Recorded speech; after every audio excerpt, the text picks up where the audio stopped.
Və bu hədisi götürərək alimlər buyururlar ki, bir məmləkətdə əgər müsəlmanlar ac qalarsa, hətta onları yedizdirmək, içizdirmək vacibdir. Digər müsəlman qardaşlarına onları yedizib içizdirmək nədir? Vacibdir. Ki, digər müsəlman qardaşlarına ac qalmasın. Bir məmləkətdə müsəlman qardaşlar az olarsa, digər müsəlman qardaşlar nə etməlidir? Onu axtarıb, tapıb, onu yedizib içizdirməlidir.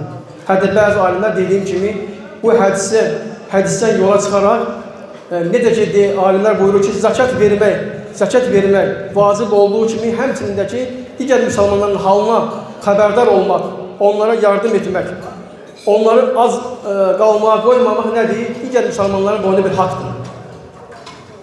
Hər bir qardaş, hər bir müsəlman nə etməlidir? Qardaşı barədə soruşmalıdır, öyrənməlidir, halını bilməlidir. Bir də görürsən ki, elə qardaşlar var ki, həqiqətən də həyalıdır. İstəmir halına xəbərdar olsun digər müsəlman qardaşlar. Utanır deməyə, utanır kiməsə müraciət etməyə. Görürsən ki, gizlədir bunu. Rəbbi ilə öz arasında saxlayır. Digər müsəlman qardaşlar nə etməlidir? Çalışmalıdırlar ki, bunu araşdırsınlar, axtarsınlar, öyrənsinlər ki, doğrudan da bizim qardaşımızın halı necədir? Qardaşımız hansı vəziyyətdədir? İlla kasıb qardaşlardır. Onları daimi yoxlamaq, onlara ziyarət eləmək. Yəni, bizim dinimiz əhatəli bir dindir. Hər şey ehtiva edir. Necə ki, Allahın öz haqqını bizə tələb etdiyi kimi, ki, Allah Teala bizə tələb edir ki, ona şərik qoşmayaq. Lə tüşkə bizə şeyən, Allah Teala deyir ki, mənə şərik qoşmayın.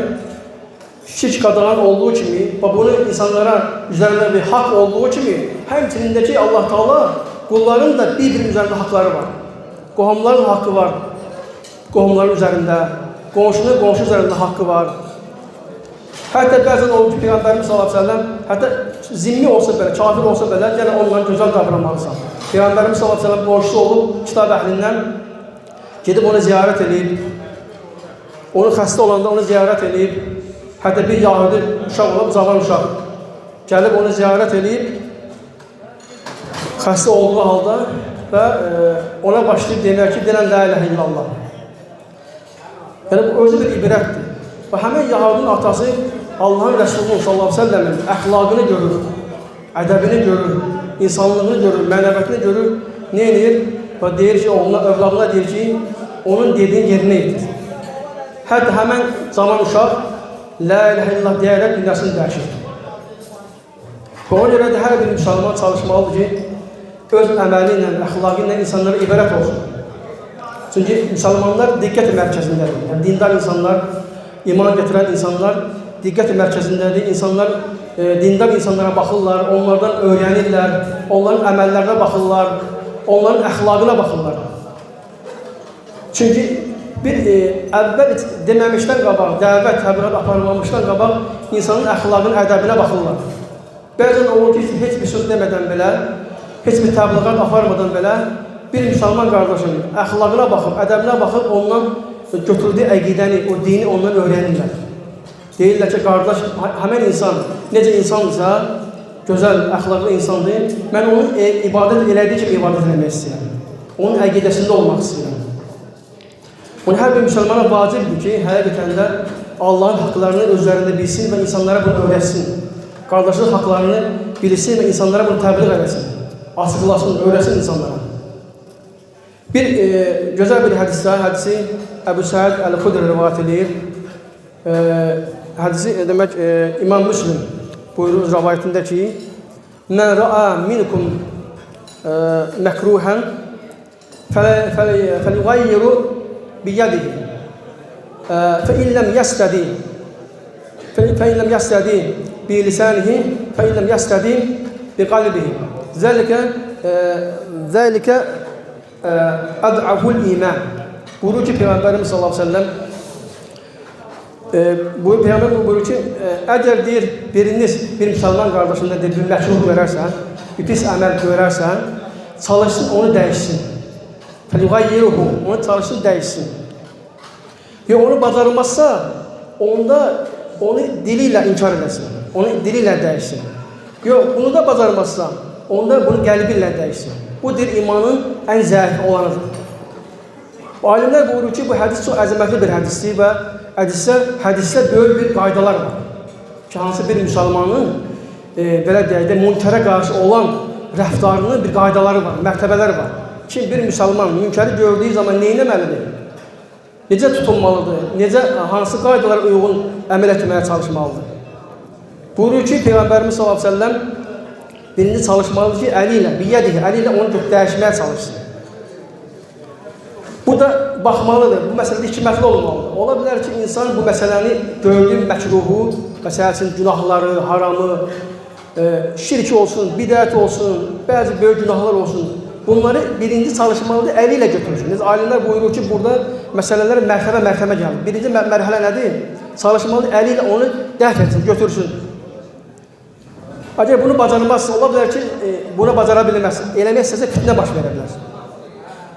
Bu işlər məsələn əmirlərə, rəhbərlərə ən çox lazımdır ki, eləsinlər. Yox, insan onu edə bilmirsə artıq, gücü çatmırsa, əli ilə edə bilmirsə, onda nə edəcək? Deyir ki, öz dili ilə dəyişdirməlidir. Dili ilə onu dəyişdirməlidir. Nə deməkdir bu? Bir insan əgər gedib görür, haramı görür, günahı görür, məkruhu görür, pisliyi, günahları görürsə nə etməlidir? Dili ilə onu inkar etməlidir. Dili ilə onu pisləməlidir.